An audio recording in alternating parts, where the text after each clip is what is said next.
सो hi everyone, कैसे हो सबके सब। आज से एक नई शुरुआत करें, नई सीरीज की स्टार्टिंग कर रहे हैं यार। स्टार्टिंग हम अप्लाइड मैथमेटिक्स 1 से कर रहे होंगे, क्योंकि ये एक ऐसा सब्जेक्ट है यार जो कि आपकी नैया डुबा भी सकती है और नैया पार भी करवा सकती है। इसलिए यार ये एक ऐसा सब्जेक्ट है, इसको स्टार्टिंग हम इसलिए करें क्योंकि मोस्ट ऑफ द जो बच्चे हैं उनके माइंडसेट में ये बैठ जाता है कि सबसे मुसीबत को सब्जेक्ट है, सबसे हार्ड सब्जेक्ट होता है। लेकिन यार ये बहुत ही ईजी सब्जेक्ट है अगर आप इसको ध्यान से करोगे। क्योंकि इसके लिए सबसे ज्यादा जो जरूरी होती है वो होती है सेल्फ स्टडीज। मेरे वीडियोस के साथ प्लस में आपके जो कॉलेजेस में चैप्टर्स चल रहे होंगे, आपके जो टीचर्स पढ़ा रहे होंगे, उनके साथ-साथ मैं कहूँगा 80 से परसेंट 60 से 70% या 80% मैक्सिमम जो टाइम है यार, वो अपने सेल्फ स्टडीज पे ध्यान देना, क्योंकि मैथमेटिक्स आपको सेल्फ स्टडीज ही आगे पार करवा सकती है। राइट? तो मैथमेटिक्स को जितना आप सेल्फ स्टडीज पे ध्यान दोगे, उतना आपके लिए वेल एंड गुड रहेगा।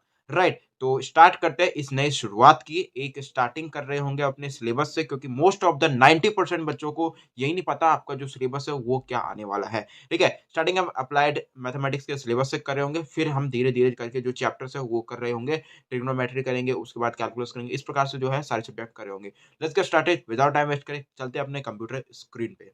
हम आ गए अपने कंप्यूटर स्क्रीन पर और आगे बढ़ने से इस सीरीज में आगे बढ़ने से पहले आप सभी को क्लियर तरीके से होना चाहिए कि आपका जो सिलेबस है पूरे इस सीरीज में हम क्या क्या डिस्कशन करने वाले हैं। आपका जो मिड सेमेस्टर है एग्जामिनेशंस में और प्लस में एंड सेमेस्टर एग्जामिनेशंस में वो कौन कौन से ऐसे टॉपिक है महत्वपूर्ण जो कि आने वाले हैं। Let's get started without time waste करें। यहाँ पे अगर आप देखोगे सबसे पहले आपका जो सिलेबस है उसमें जो पहला चैप्टर है आप सभी का यहाँ पे देख सकते हो। ये सिलेबस इस तरीके से डिजाइन है कि आप सभी को कह सकते हैं कि आराम से समझ में आ जाएगा। ठीक है, यहाँ पे यूनिट डिटेल कॉन्टेक्स्ट में जाएंगे। आप सभी का जो ऊपर है इसमें सिर्फ और सिर्फ ये बताया गया कि आप सभी का जो मैथमेटिक्स का कोर्स है इसमें क्या क्या चीजें हम अंडरस्टैंडिंग करने वाले हैं। राइट, तो सबसे पहले आपका जो कोर्स है डायरेक्ट हम जंप करते हैं अपने चैप्टर्स पे, क्योंकि जो इंपॉर्टेंट चीजें है वही हम इस चीज में डिस्कस करने वाले हैं। ठीक है, यहाँ पे अगर आप देखोगे यार यूनिट 1 लिखा हुआ है सबसे पहले, और यहाँ पे आप देख सकते हो यूनिट 2। मतलब यार ये यूनिट वाइज आप सही का सबसे पहले जो है सिलेबस बांटा गया है। ठीक है, यहाँ पे इतनी बात हमें समझ में आ गई है। अब आगे की तरफ चलते हैं। भैया ये क्या कह रहे हैं, यूनिट का मतलब समझ में नहीं आया। देखो यार यूनिट का मतलब ये होता है कि हर चैप्टर का, हर यूनिट में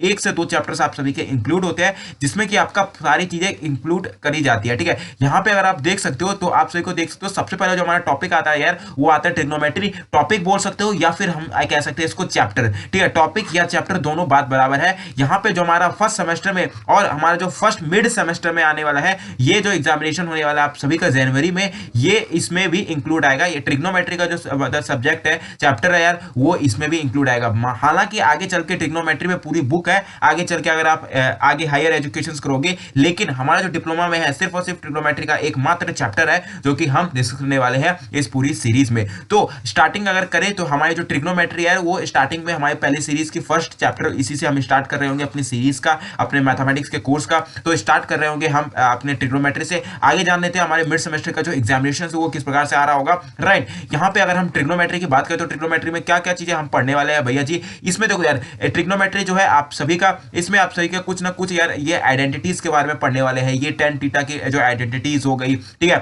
यहाँ पे कॉस थीटा, कोसेक थीटा, इस सब चीजों के बारे में हम डिस्कस करने वाले हैं, जो अपने क्लास 10th में पढ़ा होगा। क्लास 10th में भी ये चैप्टर था, इससे बस थोड़ा सा हाई लेवल का बढ़ जाएगा। इसमें अगर हम क्लास 12th और क्लास 11th के अगर मिक्स कर दिए ट्रिग्नोमेट्री को, तो यार ये टोटल हमारा ट्रिग्नोमेट्री का चैप्टर जो है अप्लाइड मैथमेटिक्स का चैप्टर बन जाता है। ठीक है, तो आई होप आप सभी को समझ में आएगा होगा कि ट्रिग्नोमेट्री में किस प्रकार से करना है। इसमें बेसिकली हमारा जो है सिंपल आइडेंटिटीज है। सिंपली हम इसको और कुछ नहीं करेंगे, सिंपली हम आइडेंटिटीज इसमें लर्न करेंगे और देख रहे होंगे कि ये कैसा चीज इसको सॉल्यूशन होगा। और इसमें जो आइडेंटिटीज है इसमें एलएचएस आरएचएस इक्वल कर रहे होंगे। ठीक है, ये इस प्रकार के आपके जो क्वेश्चन है आपने क्लास 10th में प्रूव कर रखा होगा, सेम उसी प्रकार से इसमें भी होगा। बस हाँ, थोड़ा सा हायर लेवल का जो अपना जो आइडेंटिटीज है ये बढ़ जाएगी हमारी। ठीक है, आगे की तरफ चलते हैं। यहाँ पे जो नेक्स्ट चैप्टर आप सभी का निकल के आता है यार, इसी का पार्ट 2 आ जाता है। यहाँ पे ट्रिग्नोमेट्री का ही पार्ट 2 आ जाता है, यूनिट 2। ठीक है, ये जो है ट्रिग्नोमेट्री कंट्यूड एंड द अलजेब्रा, यहाँ पे अलजेब्रा में मिक्स हो जाती है। वो सिर्फ और सिर्फ सिंपल एक ट्रिग्नोमेट्री था।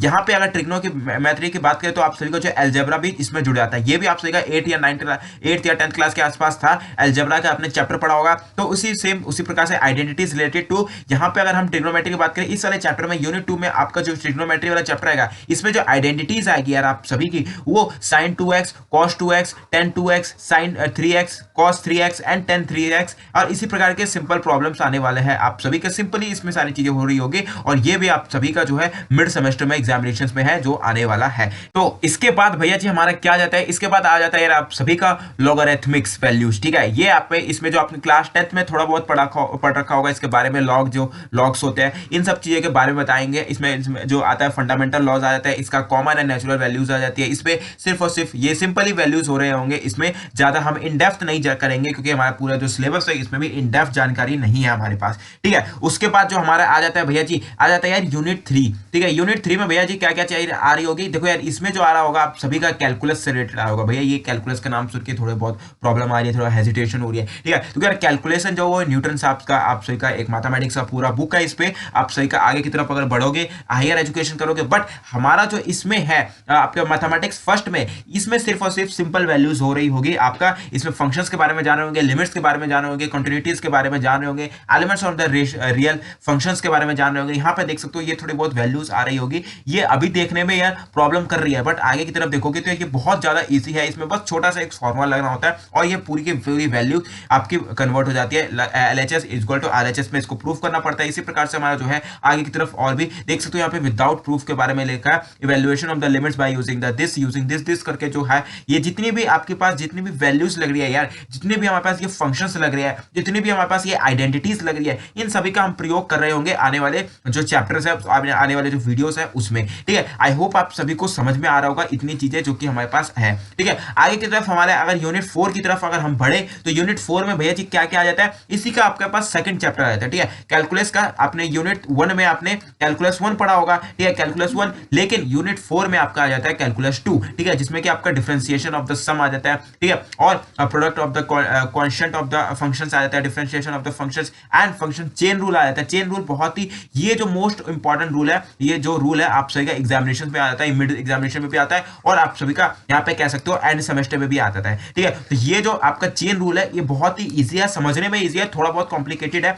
बट हाँ जब आपको समझ में आ जाएगा तो ये बहुत ही इजी है आपका चेन रूल। चेन रूल से आपका मोस्ट ऑफ द जो क्वेश्चंस है वो चेन रूल्स ही आप सही का सॉल्व कर देगा, ठीक है। तो ये जो आपका रूल है बहुत ही इंपॉर्टेंट है, इस रूल को हम जरूर इसमें इंटीग्रेट करेंगे और आपके जो सीरीज है, और क्योंकि ये जो आपका रूल है ये बहुत ज्यादा इंपॉर्टेंट आपका मायने रखता है आपका एंड सेमेस्टर में, आपके पूरे वैल्यूज में, अप्लाइड मैथमेटिक्स में ये जो लॉगरिथमिक या कैलकुलस का जो चैप्टर है इसमें जो है चेन रूल बहुत ही आवश्यक है आप सभी का, ठीक है। आगे की तरफ चले, ये कुछ आपके और फंक्शंस हो रहे होंगे, सिंपल प्रॉब्लम्स आ रहा होगा इसके जो कैलकुलस 2 है, डिफरेंशिएशन कैलकुलस सेकंड, इसमें सिर्फ और सिर्फ यही हो रही होगी। और आगे की तरफ चलते हैं और इस प्रकार का जो आपका चैप्टर्स है ये और होगा, ये जो चैप्टर्स होगा यार हम लेटेस्ट चैप्टर्स की हम डिस्कस कर रहे होंगे, मतलब कि जो आपका सिलेबस में दिखा रहा हूं ये आप सभी का जो है लेटेस्ट सिलेबस है, ठीक है, एकदम लेटेस्ट सिलेबस है जो कि आई होप आप सभी को समझ में आ रहा होगा और नया भी देख सकते हो, इससे बढ़िया आगे करके देखेगा। अब यहां पे बात करें आपका आ जाता है कोऑर्डिनेट ज्योमेट्री। अब भैया जी ये 4th 5th जो आपका यूनिट है ना, ये जो आपका क्लास 10th से 100% मिलता जुलता है, 90% आपका जो है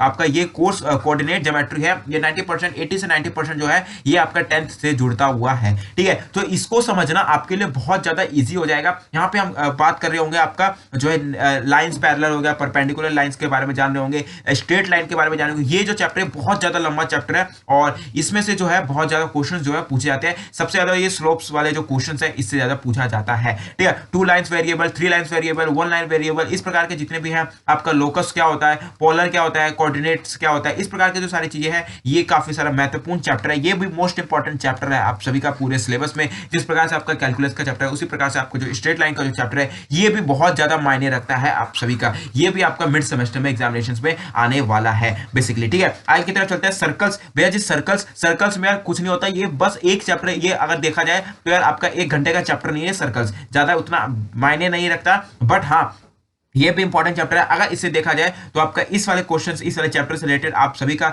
लगभग 10 नंबर का क्वेश्चन पूछा जाता है, लगभग 5 से 10 नंबर का क्वेश्चन पूछा जाता है, डायरेक्ट क्वेश्चन पूछा जाता है और कुछ नहीं होता। इसमें जो मोस्ट इंपॉर्टेंटली एक सर्कल दिया जाएगा आप सभी को, इसमें से आपको क्या क्या निकालना पड़ेगा, इसका जनरल इक्वेशंस बनाना पड़ेगा, ठीक है। Circle passing through the 2 collinear points क्या होता है, 3 कॉलिनियर पॉइंट्स क्या होता है, डायमीटर क्या होता है, ठीक है। एंड इस प्रकार की जितने भी सारी चीजें आपने क्लास 10th में पढ़ी होगी, बस उससे थोड़ा सा लेवल हाई अप हो जाता है, ज्यादा नहीं है, हाई लेवल का थोड़ा सा बस हो जाता है। अगर मैं अपने हिसाब से बताऊं, अपने एक्सपीरियंस के हिसाब से, तो आपने जो क्लास 10th में क्लास सर्कल का चैप्टर पढ़ा होगा ना, क्लास 10th या क्लास 8th में, तो यार उससे बस कह सकते हो 20 से 30% एक्स्ट्रा इसमें बढ़ के आ जाता है, और कुछ नहीं आता। अगर आपको क्लास 10th वाला सर्कल क्लियर होगा तो आपको यहाँ पे इसमें भी कोई प्रॉब्लम नहीं पड़ने वाली है। ठीक है, इतनी बात समझ में आ गई है? ओके ग्रेट, आगे की तरफ चलते हैं। अब जो है इसमें बुक्स के बारे में बता रखा है कि कौन कौन सी बुक्स है भैया जी। तो यार यहाँ पे आपका एक और दो तीन चैप्टर और भी इसमें, जैसे एपीजीपी आ जाता है आपका, ठीक है, अर्थमेटिक प्रोग्रेशन आ गया, या फिर ज्योमेट्रिक प्रोग्रेशन आ गया। इस प्रकार के जो है ये सारे जो चैप्टर्स है ये भी इसमें इंक्लूड है आप सभी का।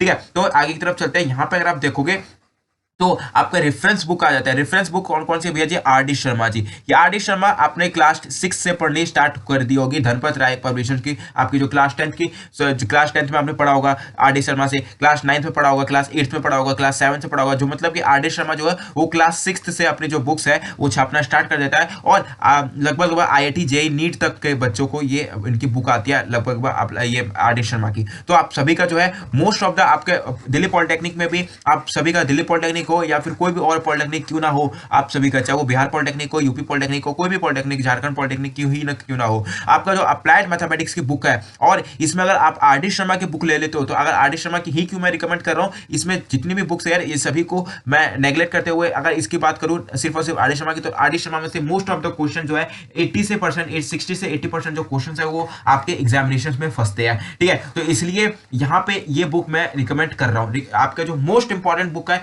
यार, ये वही है आपका अप्लाइड मैथमेटिक्स। हमने भी इसी से पढ़ाई करी थी, आप भी इसी से पढ़ाई करना। ये हर दोनों आपके जो है अप्लाइड दोनों सेमेस्टर में आएगा, अप्लाइड 1 में भी आएगा, और आपका सेकंड सेमेस्टर में भी, अप्लाइड 2 में भी इसी की बुक आएगी। मोस्ट इंपॉर्टेंट, बहुत ही बेहतरीन बुक है। आप सभी क्लास 9th 10th में क्लास पढ़ी होगी। इतनी मोटी बुक आती है होती है मोटी, लेकिन आपको जो सारी इसमें कैलकुलेशंस होते हैं, काफी सारे एग्जांपल्स होते हैं, तो इससे क्या होता है आपको बहुत ही ईजी हो जाता है। ठीक है, और यहाँ पे अगर बात करें जो आर्यभट्ट वाले कॉलेज वाले बच्चे, आर्यभट्ट दिल्ली पॉलिटेक्निक के बच्चे, वहां पे जो है आर डी शर्मा सर खुद है, और आने वाले समय में जब आप सीनियर बन जाओगे तो आर डी शर्मा आपको खुद ही पढ़ाएंगे। ठीक है, तो आर डी शर्मा जो सर है वो हमारे आर्यभट्ट कॉलेज में है, Aryabhatta institute of technology Delhi polytechnic का जो कॉलेज है उसमें। ठीक है, आने वाले समय में अगर आप आर्यभट्ट वाले कॉलेज बच्चे में जाओगे, एडमिशन लिया है जिस बच्चे ने, तो यार वहां पे आपको आर डी शर्मा से भी मुलाकात हो जाएगी। ठीक है, इसी प्रकार से और भी काफी सारे बुक्स है एनसीईआरटी की बुक, बट इसमें ये इतना इंपॉर्टेंट नहीं लगता। R D Sharma best book है मेरे हिसाब से। और ऑनलाइन रिसोर्सेज भैया और क्या क्या चीजें हैं यहाँ पे देख सकते हो। ऑनलाइन रिसोर्सेज, ये इतनी सारी वेबसाइट्स है, देख सकते हो। इसमें दिल्ली की वेबसाइट तो कोई नहीं है, बट हाँ अलग अलग वेबसाइट्स है इसमें, जैसे आपका दिल्ली डिप्लोमा मैथ्स हो गया। ठीक है, इस प्रकार की ये गवर्नमेंट आपकी साइट हो गई, ये गवर्नमेंट साइट है, ये आपका प्राइवेट साइट है, ये आपका प्राइवेट साइट है, और ये आपका गवर्नमेंट साइट है, इस साइड करके, और ये भी आपका गवर्नमेंट साइट है। ठीक है, अगर आप इससे पढ़ाई करते हो तो ये भी आपका वेल एंड गुड रहेगा। ठीक है, अगर बुक से ही पढ़ना है भैया जी, तो यार बुक से आपको आर डी शर्मा एकदम बेस्ट बुक रहेगी। और दिल्ली पॉलिटेक्निक की बात करो तो आपके जो बुक्स है वो आपको कॉलेज से ही दिया जाएगा। ठीक है, आगे की तरफ देखते हैं, यहाँ पे नोट लिखा हुआ है, all the units have equal weightage of 20% each. ठीक है, मतलब कि 5 यूनिट है तो 20% के हिसाब से देखें तो 100% आपका बन जाता है। ठीक है, 5 ही यूनिट आपका, जिसमें से अगर हम देखें 1 या 2 यूनिट आप सभी का जो है वो आ रहा होगा मिड सेमेस्टर में। ठीक है, आपका मिड सेमेस्टर में ट्रिग्नोमेट्री आ रहा होगा, और एक चैप्टर आता है कैलकुलस का कुछ आएगा। अगर आगे आने वाले समय आपको जो मिड सेमेस्टर का एग्जामिनेशन होता है तो टेंशन मत करो, आने वाले समय जो आपका क्या है, अगर दिल्ली पॉलिटेक्निक की बात करें तो 9 अगस्त आपका जनवरी के आसपास अराउंड आपका जो एग्जामिनेशन है वो स्टार्ट हो जाता है मिड सेमेस्टर का। ठीक है, जनवरी में ही हो जाता है बेसिकली, 8 या 9 तारीख को, मतलब कि लगभग फर्स्ट या सेकंड वीक में आप सभी का स्टार्ट हो जाता है। ठीक है, तो ये था आप सभी का पूरा सिलेबस, जो कि आज के मतलब ये पूरा सीरीज में हम चलाने वाले हैं। स्टार्टिंग हम कर रहे होंगे आपके जो है ट्रिग्नोमेट्री से, राइट। एंड ट्रिग्नोमेट्री चैप्टर बहुत ही वेटेज मतलब रखता है, आप सभी का पूरा 20% का वेटेज रखता है, और आपका जो एग्जामिनेशन है उसमें से जो आपका ट्रिग्नोमेट्री चैप्टर बहुत ज्यादा इंपॉर्टेंट रखता है। तो ये कुछ चैप्टर्स आप मिस मत करना। सभी को मैं कह रहा हूं कि ये सीरीज आपको पूरी तरीके से कंप्लीट करनी है, सारे जो चैप्टर्स होते हैं अच्छी तरीके से कंप्लीट करने हैं। मैं भी कंसिस्टेंसी बना के रखूंगा, आप भी कंसिस्टेंसी बना के रखना, और सेल्फ स्टडीज पे ज्यादा ध्यान रखना। मेरे वीडियो से तो आपको फायदा होगा ही होगा, प्लस में अगर आप सेल्फ स्टडीज ज्यादा करोगे तो आपको 100% रिजल्ट्स मिल रहे होंगे। ठीक है, तो सेल्फ स्टडीज पे आप ज्यादा ध्यान देना। और अंत में मैं यही कहूंगा कि आने वाले समय में जो आपका मिड सेमेस्टर का एग्जामिनेशन होने वाला है यार, वो आपका अभी तक का सबसे बेस्ट एग्जामिनेशन जाने वाला है। बस याद रखना एक चीज मेरी बात, कि सेल्फ स्टडीज पे ज्यादा ध्यान देना, ना ही आप कॉलेज पे भरोसा करना, उतना कॉलेज पे भरोसा करना ही करना, प्लस में मेरे वीडियोस पे भी आपको सहायता मिलेगी। लेकिन अगर आप सेल्फ स्टडीज ज्यादा करोगे तो सेल्फ स्टडीज पे आपको कम से कम 3 से 4 घंटे यार जरूर देना अपने सेल्फ स्टडीज को, क्योंकि मैथमेटिक्स एक ऐसा सब्जेक्ट है जो कि आपकी नैया डुबा भी सकती है और नैया पार भी करवा सकती है। ठीक है, तो ये इस पे ऐसा बेस्ट या तरीके से पढ़ना जिससे कि आपको फर्स्ट सेमेस्टर में मैथमेटिक्स से प्यार हो जाए, ठीक है, क्योंकि यार अगर इससे प्यार हो गया तो यार किसी दुनिया में ऐसे कोई ताकत नहीं है जो कि आपको नीचे गिरा सकती है, ठीक है। तो तब तक के लिए हम विदा लेते हैं इस वीडियो में, तब तक के लिए चलते हैं, bye bye, take care, see have a great day. मिलते हैं नेक्स्ट वीडियो में शानदार टॉपिक के साथ। स्टार्टिंग हम कर रहे होंगे ट्रिग्नोमेट्री अपने चैप्टर से। जय हिंद, टेक केयर।